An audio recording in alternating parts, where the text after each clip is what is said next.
Ô, louco! 16 e 17. Ó, aí eu vou pedir pra vocês aí, só dar uma palminha pra... Sincronizar. Faz. Faz, vai ali. Vai lá, te consagra. Já faço tudo mesmo aqui.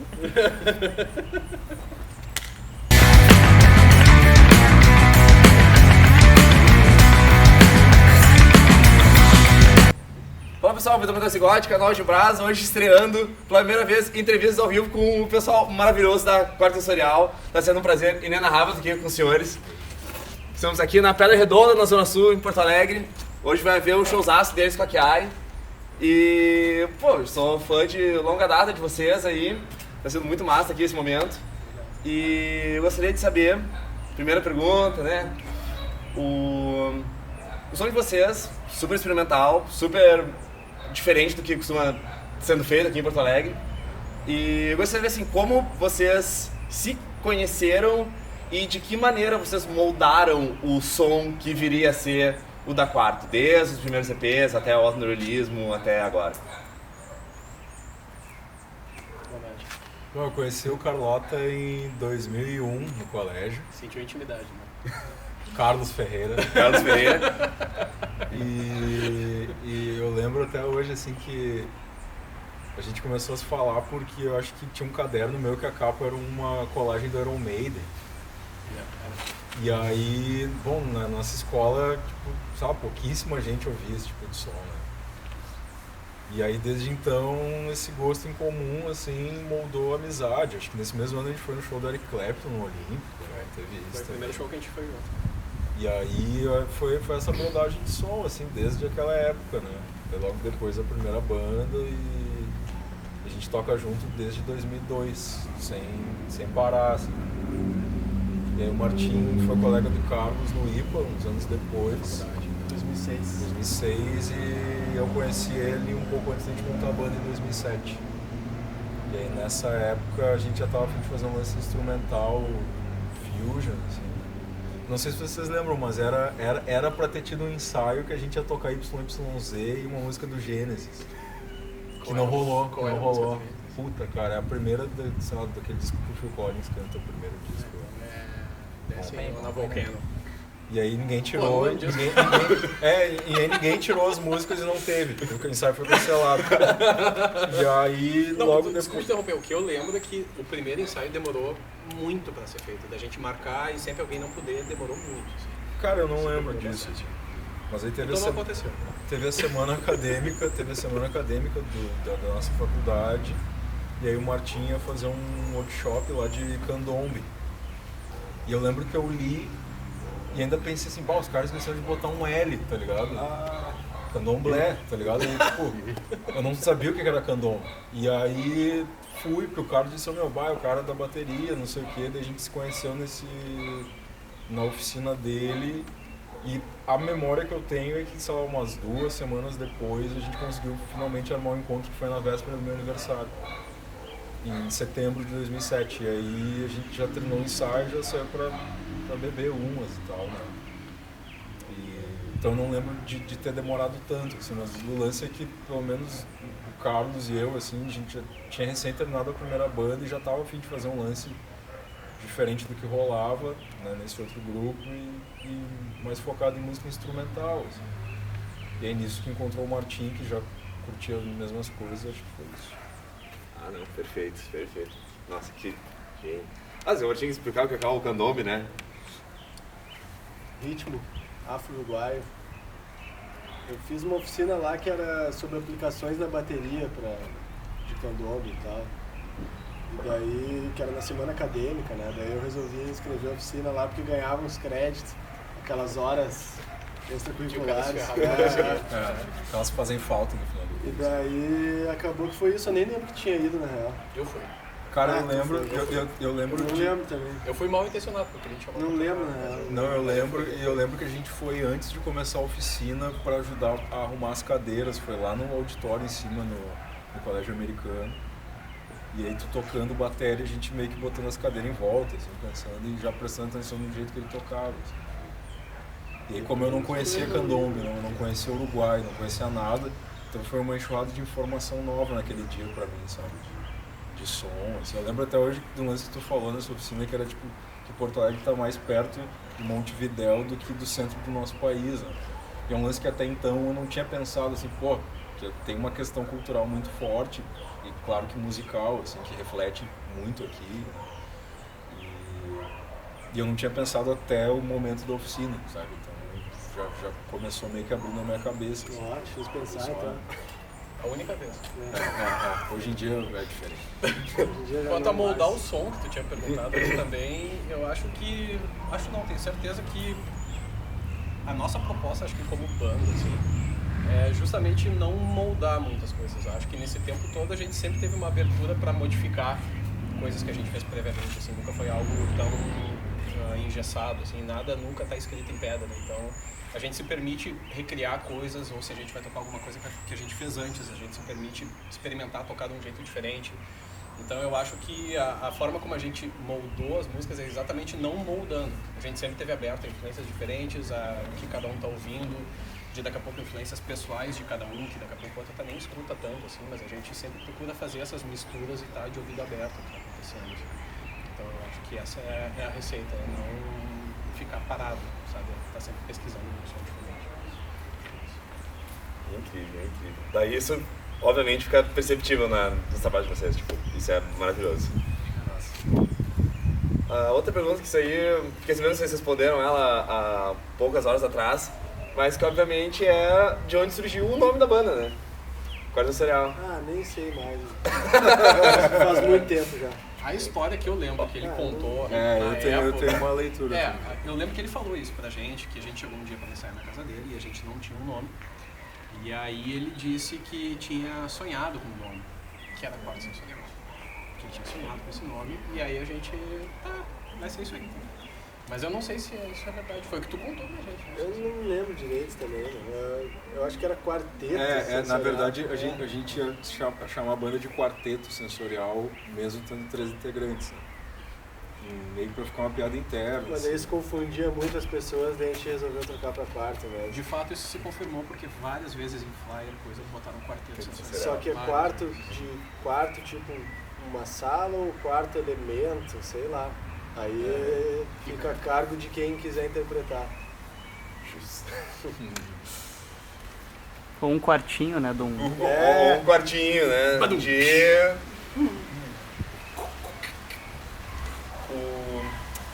Bueno, uma coisa que é muito massa, né? A gente tá aqui na Pedra Redonda, aqui na Zona Sul, Porto Alegre. E vocês vão tocando junto com a Kiai hoje. Olha o caso ali.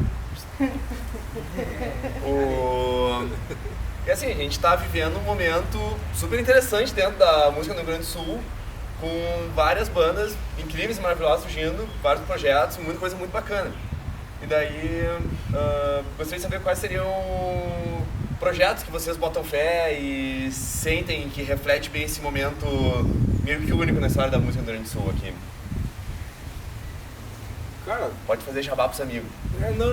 Eu ia falar que não é porque o Lucas tá ali, mas a Kiai mesmo, acho que desde que a gente começou o quarto, talvez tenha sido o grupo instrumental que quando a gente conheceu, assim, meio que deu um impacto interno, assim, acho que em cada um de nós três, tá ligado? Então, eu vinha pensando nisso hoje de manhã, assim, antes do show, assim, aquela preparação espiritual, assim, que foi bem isso, cara. A primeira vez que a gente viu eles, o Luquinhas a gente já conhecia de nome, dos Orkuts e Facebooks da vida e tal, mas quando viu assim, a banda pela primeira vez foi um impacto muito grande, cara. A gente já tocou juntos em festivais aí, é sempre uma aula, assim, né, e tal.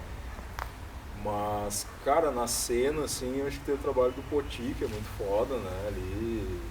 Seron e Lorenzo, toda aquela galera que tá ali, né, tudo que eles fazem é legal. Eu gosto muito do Enxame, que é um projeto de gurias que é muito massa.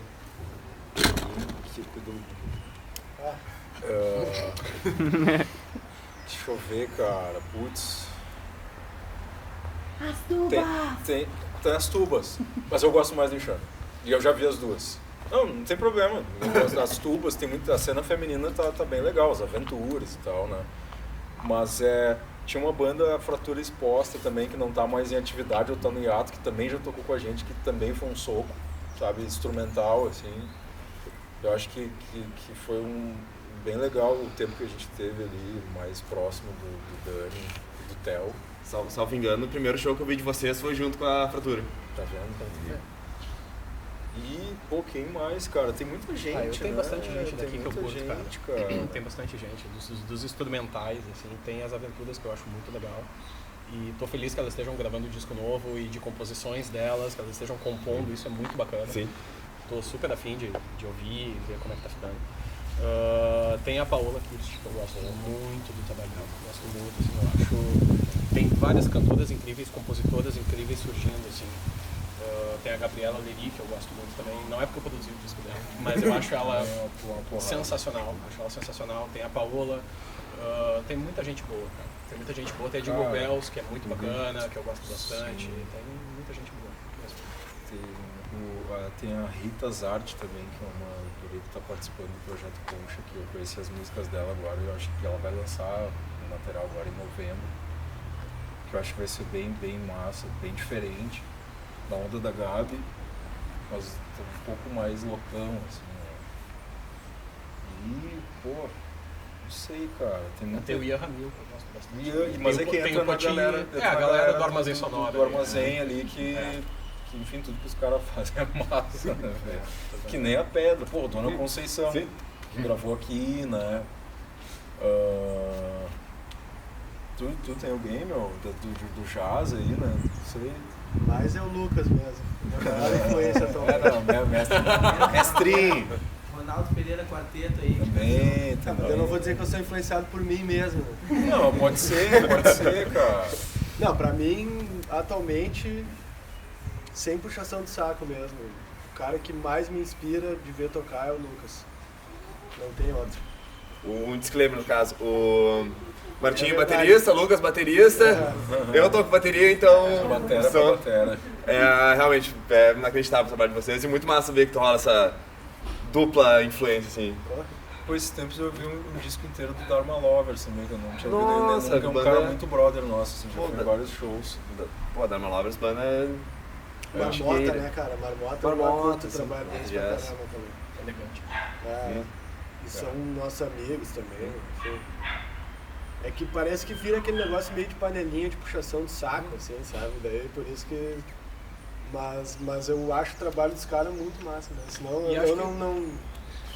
Tipo, o que eu não conheço, ou não curto, ou tipo, eu não tenho conhecimento suficiente, eu meio que não falo. Assim, Mas talvez isso seja uma... E o trampo do Valmor também, né, cara? Que parece que o cara tá puxando pra panelinha. Eu mas do Valmor eu não muito falo porque eu tô funk em tudo Zeitgeist. que ele tá, eu tô. Mas eu digo, exato, eu sempre acabo estando em uma mas coisa. em tudo outra. que ele faz eu gravo junto. Mas é. o que eu digo assim é que essa eu acho que é uma característica interessante desse momento do que é produzido aqui. É que não existe um clima de competição ou algo do tipo. Essas pessoas todas se dão bem mesmo, sabe? Então, tipo, são todas as pessoas são nossos amigos, nossas amigas e existe um clima colaborativo que sai das redes sociais e realmente as pessoas se dão bem, as pessoas gostam umas das outras e se admiram mutuamente e eu acho que isso é uma característica bem particular dessa época, porque a gente sabe que não foi sempre assim. Não, tem muita gente boa e produzindo coisas, né, cara? Agora saiu o EP da Viridiana, da B, né, cara? E eu acho massa, assim, porque é uma galera que a gente pecha aí na rua e aí quando solta um som próprio, assim, tipo, é muito massa, tá ligado? Assim, tipo, tanto a estética é bem diferente, assim, do que eu, pelo menos, estou acostumado a escutar e é legal de ver que tem uma carga forte, assim, né? A galera tá pensando no próprio trabalho, assim, sabe? Papel, né? Sim, também, mas é que aí a gente fica, que nem o Martim disse, de falar das coisas que participa. O que tu vai fazer? Mas Bel Medula. É isso, então. Diego tipo, Medina também, que apesar Medina. de não estar com nenhum trampo assim exatamente ativo, mas pra mim ele é uma influência gigante Ele é também. incrível. É um cara que tá aí, né? Circulando. Medina é um cara que ele é bom em tudo que ele faz, né? Ele desenha pra caramba, Ele fez ele um atua capa, pra né? caramba, ele canta pra caramba, ele dubla compõe pra ele caramba, dubla pra faz caramba, tudo, ele né? compõe pra caramba, tudo ele faz bem. Isso vai quarta pista. Eu lançar esse ano, Escapista, disco que eu já tava aguardando há muito tempo. Vocês lançaram Alteronilismo em 2014, grandíssimo disco, mas é muito perceptível uma diferença bem sólida entre os dois, assim. O Sendo Escapista é um disco muito mais brabo, muito mais urgente, muito mais abrasivo. E tendo esse tempo, esse intervalo entre um trabalho e outro, que houve de mudança, que influência vocês trouxeram, que alterou essa percepção? Mas nesse meio tempo a banda teve hiatos também, sabe? Ficou períodos sem tocar, períodos que tocou, períodos que não tocou. E daí, na verdade, o processo do Escapista foi rápido, assim, foi meio que a gente, vamos, quem sabe a gente volta a agilizar a vida aí, tá, vamos. Daí a gente começou a ensaiar, começou a compor e ajeitar as composições que a gente tinha. Questão de 2, 3 meses, a gente entrou no estúdio, 3 dias gravando. Foi meio que assim. Daí, porque foi um processo de 5 anos. Eu vou te dizer que não foi, tá ligado? Foi um processo curto, tá ligado? Que foi tipo isso, vamos agitar a banda de novo, gravar, ensaiar, vamos. Daí a gente começou a se reunir, começou a compor e saiu o disco, eu acho assim. que eu nesse ponto... Nisso a gente, claro, foi tocando, foi sofrendo um monte de influência, mas foi um período assim com vários altos e baixos, sabe? Não foi exatamente um período que a gente ficou direto desenvolvendo a sonoridade do conjunto, sabe? Foi meio que, vamos, tá, então tá. Mas eu acho que tem as duas coisas são corretas com relação a esse período, assim, que é isso, assim, realmente, isso que a gente falou é verdade. Mas ao mesmo tempo, esses hiatos, esses tempos que a gente ficou sem tocar junto, foi períodos em que todo mundo teve outros projetos, teve outras coisas que teve envolvido, e quando tu toca com outras pessoas, tu acaba sendo influenciado por essas pessoas, e tu acaba buscando influências diferentes, ouvindo coisas diferentes. Eu acho que isso, de certa forma, isso acaba se refletindo no que tu vai fazer depois. E aí, quando a gente voltou pro quarto, que a gente se olhou, que a gente começou a tocar, as coisas começaram a acontecer desse eu acho jeito. Que talvez tenha sido também o nosso primeiro trabalho que a gente fez sem, talvez, tentar soar alguma coisa ou carregar uma referência tão específica dentro das músicas, assim. Foi um negócio que só foi surgindo sem pensar muito, sabe? Sem, vamos fazer uma música de tal jeito. Aí o Carlos trazia uma ideia, eu complementava, o Bruno trazia uma ideia, eu trazia, e assim a gente foi... Mas não foi um processo assim super meticuloso. Não, ele não foi cerebral. Não foi cerebral, mas uma coisa que me pega ouvindo, se for pegar o Alteronilismo e pegar o Escapista, é que eles têm um contraste muito forte no sentido de que o Alteronilismo ele tem composições muito longas, com várias passagens, e o Escapista ele é de certa forma não é exatamente o contrário disso, mas a gente tentou trabalhar com estruturas super curtas, faixas super curtas. É mais carregado na pós-produção também. Exatamente, o Alteronilismo tem muita pós-produção. É praticamente o trio e o overdub de guitarra. E eu gravei tudo 2 vezes para fazer o estéreo. E aí o baixo e batera ao vivo. E tem os synths que o Valmor gravou separado. Mas o Valmor foi porque no caso do Alteronilismo foi produzido pelo Valmor. E a gente meio que deu carta branca pra ele, cara, pode experimentar, pode botar vinheta, bota vozinha, bota o que tu quiser, pode. As composições são tuas também. Ele foi praticamente um quarto membro da banda no disco. Não só na parte da produção, mas na parte musical também, de como soa o conteúdo final, sabe? Já no Escapista, no caso foi produzido pelo Carlos e pelo Stênio Zanona, do Tum Studio. Mas já foi bem diferente, o Valmor participou, mas a gente falou pra ele, cara, grava aí os synths que tu acha que... Grava todas as ideias que tu quiser. Depois a gente ouviu e deu uma enxugada, assim, e colocamos nos pontos que a gente achava, né, realmente importantes de ter, assim, mas foi muito pontual, muito pontual. Ele é um disco bem... O Escapista é objetivo, ele é um disco muito concreto, ele é muito objetivo. Assim. As músicas que elas estão gravadas do jeito como a gente toca. E a nossa ideia era... Posso falar disso porque eu produzi e tal. A nossa ideia era justamente tentar buscar uma sonoridade mais próxima possível do que é a banda tocando ao vivo. Porque é uma coisa que a gente escuta ao longo do tempo. Sempre foi o que a gente tentou. A gente sempre escutou isso, tipo, o disco é legal, mas ao vivo é uma experiência muito diferente. É uma experiência muito diferente. É mais barulhento, é mais visceral, é mais isso, é mais aquilo. E a gente, no Escapista, como ele foi... Bom, todos os nossos discos foram gravados ao vivo, talvez o A mais B não foi. Não, Mas a não, gente, não. não foi. Mas assim, a gente tentou buscar uma sonoridade de como é que é essa banda só ao vivo. Então isso explica que essa sonoridade ele é mais pesado, ele tem uma produção mais crua, E o Stanley Que é que foi co-produtor, enfim, ele é um cara que ele é ligado ao Metal, heavy metal ele e manja sons muito. mais pesados, então ele manja dessa mix, dessa compressão, assim, pra deixar o som mais pesado e tal. Aí foi, mas ao mesmo tempo meio que preservando a crueza, vamos dizer assim, de cada instrumento, né? É um disco que ele não é muito carregado na Nada. pós, né, cara? Ele Nada. é bem, o que tu escuta ali é o que soou mesmo. É. Pô, me emociona. Pô, é incrível. No caso, né, meio que pra finalizar, mas que eu não podia não perguntar que, no caso, o canal de Brasa é focado em discos, lançamentos nacionais, e eu gostaria de saber de discos nacionais que moldaram o ouvido de vocês, que foram importantes e marcantes, assim, não acharam tanto como pessoa quanto músicos, assim. Atuais ou de qualquer De qualquer época. Essa pergunta é brava. Não, é difícil. Cara, um disco que mudou meu jeito de tocar foi o Maria Fumaça da Black Hill. Esse disco é foda, velho. Eu citaria esse disco. Foi. Não, é que é muito louco, eu lembro a primeira vez que eu vi a música Maria Fumaça.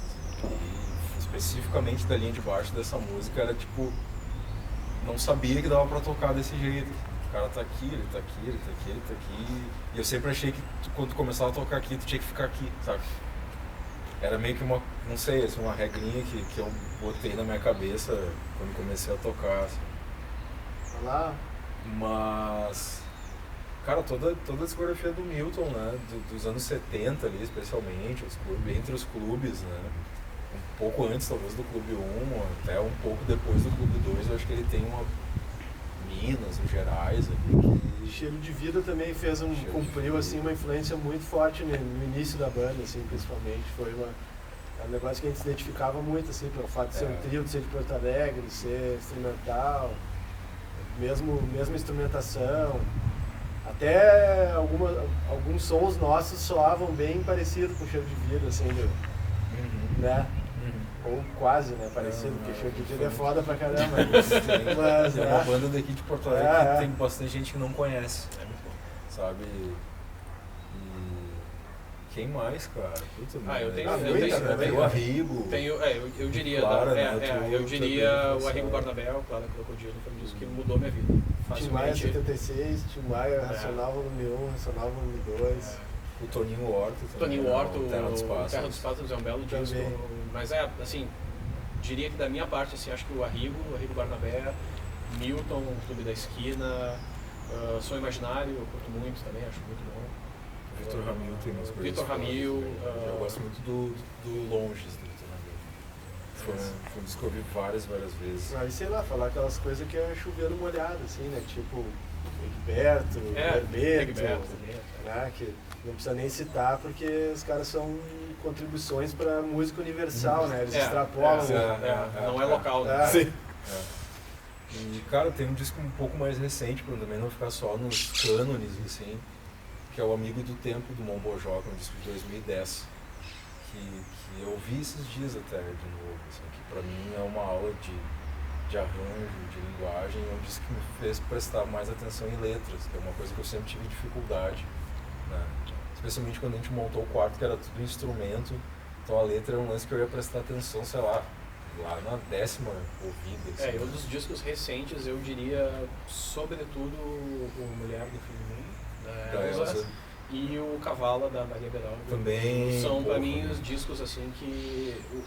O da Elza, o Meta mas, assim, também, o da Elza, eu me lembro que eu fiquei impressionado, achei incrível. Tem o Dinucci, o Kiko Dinucci, que é um cara incrível e tal. Mas o da Maria Beraldo, mesmo que a primeira vez que eu ouvi, assim, eu fiquei... Sabe quando tu escuta um disco, assim, tu fica... Termina o disco e tu fica... Assim, e ele é curtinho, né? E ele é curtinho, sabe? Foi um disco que me bateu muito, assim. Me bateu muito, eu achei incrível. O Fome de Tudo da Nação Fome de Tudo da Nação Zumbi, baita disco. Esse também foi outro que também deu na mente, assim, né? E também é uma referência. Tem muita coisa, É cara. muita coisa. É difícil pensar assim, né? Mas Tipo, é- pensa aí. Mas é Vai. interessante tu pensar também, pegando um pouco do gancho da cena atual de música daqui, que tem muito disco bom sendo lançado. Né? Hoje mesmo tem show do Dead Fish lançando o Verdade. Ponto Cego. Ponto Cego. Aham. Vai ter Minha disco. opinião, que é uma.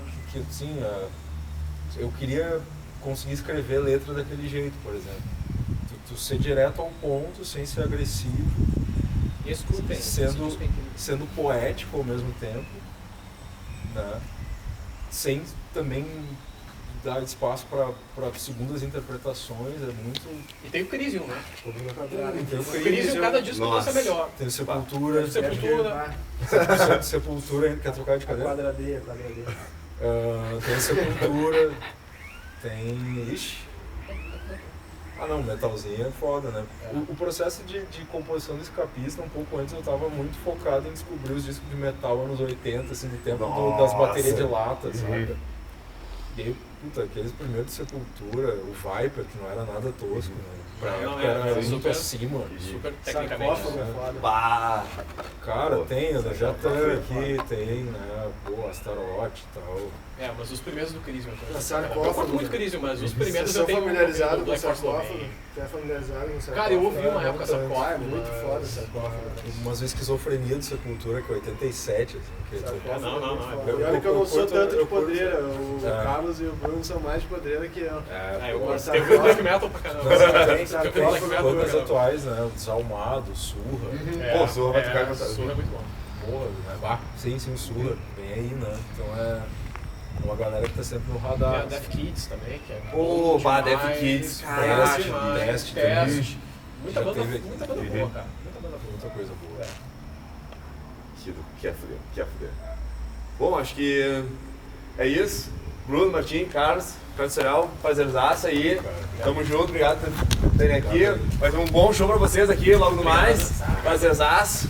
E tamo junto. Obrigado que assistiu. Agradecer o Vini, câmera aí. E é nóis. Tamo junto. Yes!